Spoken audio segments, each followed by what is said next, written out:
Star प्रवाहाच्या लग्नानंतर होईलच प्रेम या मालिकेतून काव्याची भूमिका साकारून अभिनेत्री ज्ञानदा रामतीर्थनकर ही घराघरातील लोकप्रिय झाली.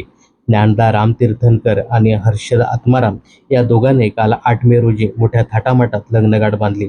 काही दिवसापूर्वीच ज्ञानदाने हर्षदचे साखरपुडा करत सगळ्यांना सुखद धक्का दिला होता.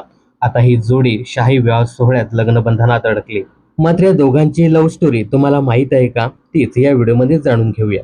तर ज्ञानदाचा पती हर्षद आत्माराम हा सिनेमॅटोग्राफर आहे. यांची पहिली भेट 2015 मध्ये एका शॉर्ट फिल्मच्या शूटिंग दरम्यान झाली. त्यानंतर हळूहळू या दोघांमध्ये मैत्री झाली आणि 2019 मध्ये हर्षदने ज्ञानदाला लग्नासाठी विचारलं होतं. तेव्हापासूनच जवळपास 6-7 वर्षापूर्वीच या दोघांमध्ये प्रेम झालं होतं. मात्र या दोघांनी ही गोष्ट लपवून ठेवली होती.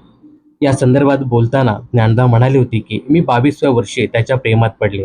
आमच्यात 7 वर्षाचं अंतर आहे. त्यामुळे सुरुवातीला हर्षदचं असं म्हणणं होतं की तू वेळ घे, विचार कर. पण माझं आधीपासूनच सगळं ठरलं होतं. मग पुढे जेव्हा त्याने लग्नासाठी विचारलं तेव्हा नाही म्हणण्याचा प्रश्नच नव्हता.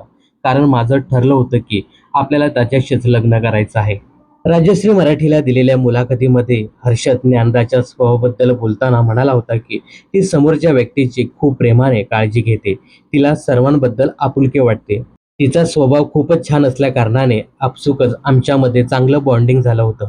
अखेर 6-7 वर्षाचा रिलेशनशिप नंतर हे दोघेही काल लग्नबंधनात अडकले. या दोघांच्या लग्नाला जवळचे नातेवाईक आणि मित्रमैत्रिणी उपस्थित होते. तर ज्ञानदा आणि हर्षद या जोडीबद्दल तुमचं काय मत आहे? कमेंट्स करून नक्की सांगा. मनोरंजन क्षेत्रातील अशाच फिल्मी अपडेट जाणून घेण्यासाठी चॅनल जर सबस्क्राईब केलं नसेल तर जरूर करा.